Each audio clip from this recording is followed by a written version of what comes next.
Yu-Gi-Oh! Arc 5 is the 5th Gallop-era Yu-Gi-Oh! Anime that started airing in the year of our Lord, 2014. Oh god, that was a decade ago! It's a series that's near and dear to my heart, as it was the installment that got me back into Yu-Gi-Oh! And into card games in general, so since that series is so special to me, I thought I'd make a small video to talk about something that really bothered me when it aired and still disappoints me to this day. But first, for those that aren't familiar, our precious little tomato of a protagonist, Yuya Sakaki, is a young duelist trying to make his mark in the dueling world by working his way up to the pros, and becoming a great entertainment duelist just like his father, who mysteriously went missing a few years ago.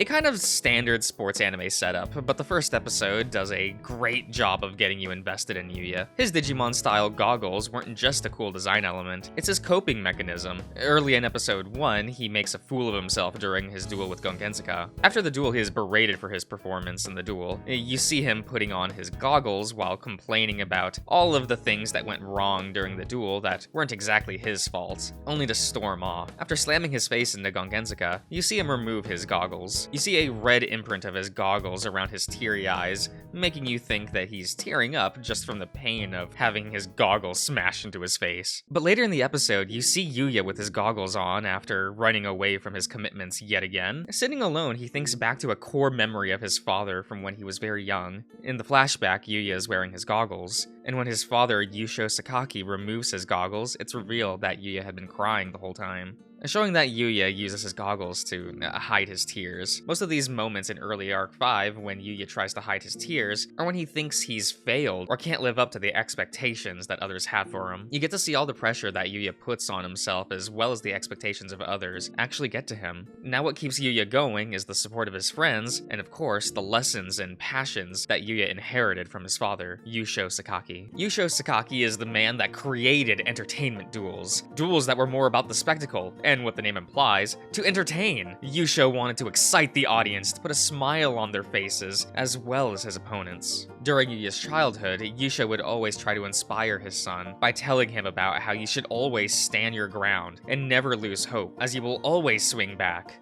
just like a pendulum. Yusho himself faced many obstacles. People thought that entertainment duels were stupid and diminished duels as a sport, but Yusho kept at it, showing people that this style of dueling was meant to inspire people, and he never gave up on achieving that dream.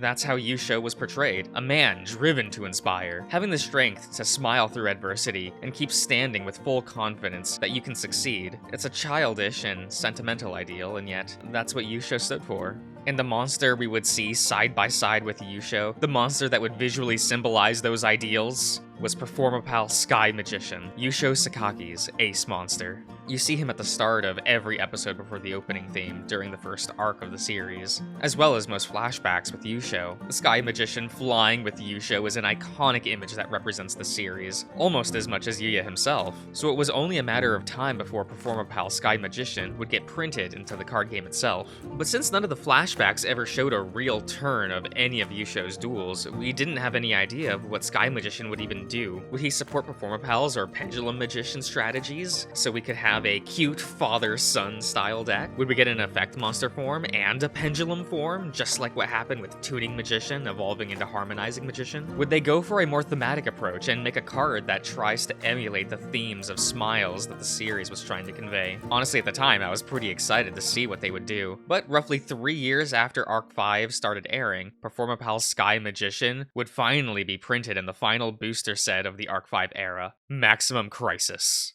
So, how did Sky Magician's card turn out? Well, Performapal Sky Magician is a level 7 wind spellcaster monster with 2500 attack and 2000 defense. Oh, protagonist stats, with the following effects. Once per turn, if you activate a spell card, this card gains 300 attack. Quick effect, you can target one continuous spell you control, return it to the hand, then you can activate one Magician continuous spell card from your hand. And the effect, if this face-up card leaves the field, you can target one card on the field, destroy it. It doesn't support anything. It's not a pendulum monster, so it doesn't help pendulum magicians. It doesn't have a special summon effect, so it's hard to put into Performapals because of its high level. And if you did manage to summon it in Performapals, it doesn't combo with much in the archetype. He ends up being a card that you have to build your entire deck around, and this card doesn't scream boss monster, especially in 2017. Like, come on, Masterpiece was in the same set. Sure, Sky Magician was given a few Magician's continuous spells to support his effect, but all those do is revive low-level spellcaster monsters and negate spell and trap cards at spell speed 1. And even with that, does swapping between continuous spells that negate and destroy cards sound fun? And I mean that in the Yusho way, not in the modern Yu-Gi-Oh way. Did any of those effects feel like they stood for the inspirational themes that Yusho stood for? It's disappointing. It's more than disappointing. Putting in the themes and identity of characters and story into the card effects is what I love most about playing card games. It allows me to get invested in each individual card and deck, and Yu-Gi-Oh! Is no stranger to succeeding in this. Most of the archetypes in Arc 5 have beautiful theming, weaved into the art and game design to reflect the characters that use them. It's why I love Arc 5, despite how terrible of a television show it is. But seeing how many times they succeeded in delivering a fun-to-play archetype, and cards that represented the characters that played them, just makes looking at Sky Magician so sad. Every time I rewatch episodes of Arc 5, there he is, soaring across the screen with Yusho right next to him before the opening. And every time I think, I wish you were more playable. And I wish that Arc 5 was better. Well, thanks for indulging me with this video, everyone. I know this is very different from the normal stuff, but I thought it would be fun to make, so even if you don't know a single thing about Yu-Gi-Oh! Or my obsession with card game anime, I hope that you were all able to still enjoy this. And I'll just say, if you could do the whole like, subscribe, and comment thing, I'd be really appreciated. I also have a Patreon linked in the description if you want to help from a more financial angle, but be aware that my only perk is that you get access to my Patreon Discord, which is 18+, so no minors, okay? Anyway, I'll wrap it up here, so I hope you've all enjoyed, and I'll see you guys around.